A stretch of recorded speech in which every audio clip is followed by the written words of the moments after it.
Assalamualaikum warahmatullahi wabarakatuh. Alhamdulillahirabbil alamin wa bihi nasta'inu ala umuri dunya waddin. Wassalatu wassalamu ala asrofil anbiya'i wal mursalin wa ala alihi washabihi ajmain, amma ba'du. Puji serta syukur marilah kita panjatkan kehadirat Allah Subhanahu wa taala yang telah banyak memberikan nikmat kepada kita, salah satunya nikmat sehat. Tak lupa sholawat serta salam kita curah limpahkan kepada Nabi kita, yakni Nabi Muhammad Sallallahu Alaihi Wasallam. Perkenalkan, nama saya Amelia Miranti, Prodi PAI semester 2. Pada kesempatan kali ini saya akan mempresentasikan dan memaparkan materi tentang pendekatan dan metode pendidikan Islam. Pendidikan Islam adalah proses pembelajaran yang mengintegrasikan nilai-nilai dan ajaran Islam dalam seluruh aspek kehidupan. Tujuannya bukan hanya mencerdaskan secara intelektual, tapi juga membentuk pribadi yang beriman, bertakwa, dan berakhlak mulia. Pendidikan ini menekankan keseimbangan antara spiritual, intelektual, emosional, dan sosial, serta menjadikan Al-Quran dan hadis sebagai pedoman utama. Jadi, selain mengajarkan ilmu pengetahuan, pendidikan Islam juga sangat menekankan pada pembinaan karakter dan moral. Selanjutnya yaitu pemaparan tentang pendekatan pendidikan Islam. Yang pertama yaitu ada pendidikan teologis. Pendekatan teologis ini menekankan bahwa segala aspek pendidikan didasarkan pada keyakinan kepada Allah, yaitu tauhid dan ajaran agama. Tujuan utamanya adalah mendekatkan peserta didik kepada Allah dan menanamkan nilai-nilai keimanan. Contohnya, dalam pelajaran biologi, guru menjelaskan bahwa struktur tubuh manusia adalah bukti kekuasaan Allah. Dalam pendidikan akhlak, disampaikan dengan merujuk pada ayat-ayat Al-Quran dan hadis. Yang kedua yaitu ada pendekatan holistik. Pendekatan holistik melihat peserta didik sebagai makhluk yang utuh, jasmani, rohani, akal, dan perasaan. Pendidikan tidak hanya fokus pada akademik, tapi juga karakter, emosi, dan spiritualitas. Contohnya, sekolah itu sudah menyediakan kegiatan belajar yang mencakup ibadah, sholat berjamaah, pelajaran umum, olahraga, dan bimbingan konseling. Dalam satu kegiatan belajar, siswa itu diajak merenung, berdiskusi, dan melakukan aksi sosial. Yang ketiga yaitu ada pendekatan integratif. Pendekatan ini menggabungkan ilmu agama dan ilmu umum secara terpadu. Tidak ada pemisahan antara keduanya. Semua ilmu dipandang sebagai bagian dari cara mengenal Allah. Contohnya itu, dalam pelajaran fisika, guru mengaitkan hukum gravitasi dengan keteraturan ciptaan Allah.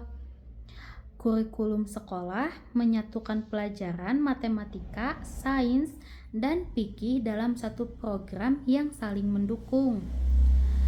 Selanjutnya yaitu ada pemaparan tentang metode. Yang pertama yaitu ada metode taklim, pengajaran atau penyampaian ilmu. Taklim berasal dari kata a'lama yang berarti mengajarkan atau menyampaikan ilmu pengetahuan. Fokus utama metode ini adalah transfer ilmu dari guru ke murid. Ciri-cirinya yaitu berbasis pada pengajaran langsung yang sering digunakannya itu seperti ceramah, tanya jawab, atau diskusi. Menekankan pada penguasaan materi. Contohnya itu, seorang guru menyampaikan materi tafsir Al-Quran melalui ceramah dan memberi kesempatan murid bertanya. Selanjutnya yaitu ada pengajian kitab kuning di pesantren, di mana santri mencatat dan memahami isi kitab. Yang kedua yaitu ada metode tarbiyah, pendidikan dan pembinaan karakter. Tarbiyah berarti mendidik, membina, dan menumbuhkan. Fokusnya adalah pembentukan akhlak siswa atau murid, kepribadian, dan spiritualitas peserta didik secara berkelanjutan. Ciri-cirinya, yang pertama yaitu menekankan pertumbuhan rohani, moral, dan sosial. Yang kedua yaitu prosesnya itu berkala dan mendalam. Yang ketiga, mengembangkan potensi secara menyeluruh. Contohnya, guru membimbing murid untuk membiasakan sholat tepat waktu dan jujur dalam keseharian.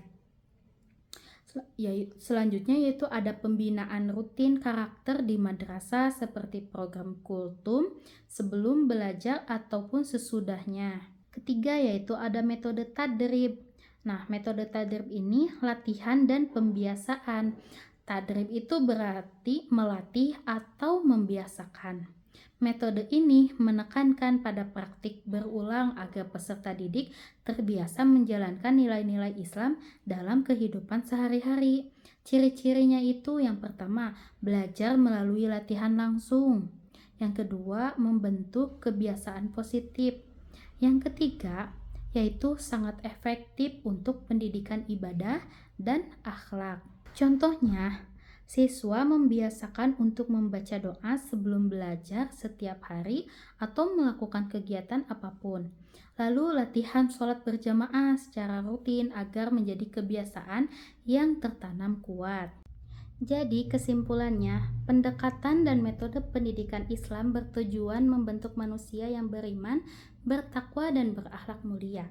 Pendekatan teologi, holistik dan integratif menekankan pentingnya keseimbangan antara aspek spiritual, intelektual dan sosial dalam proses pendidikan. Sementara itu, metode taklim, tarbiyah dan tadrib mencakup pengajaran, pembinaan, dan pembiasaan, sehingga pendidikan Islam tidak hanya mentransfer ilmu, tetapi juga membentuk karakter dan membiasakan amal soleh dalam kehidupan sehari-hari. Cukup sekian dari saya, mohon maaf bila ada salah kata. Wassalamualaikum warahmatullahi wabarakatuh.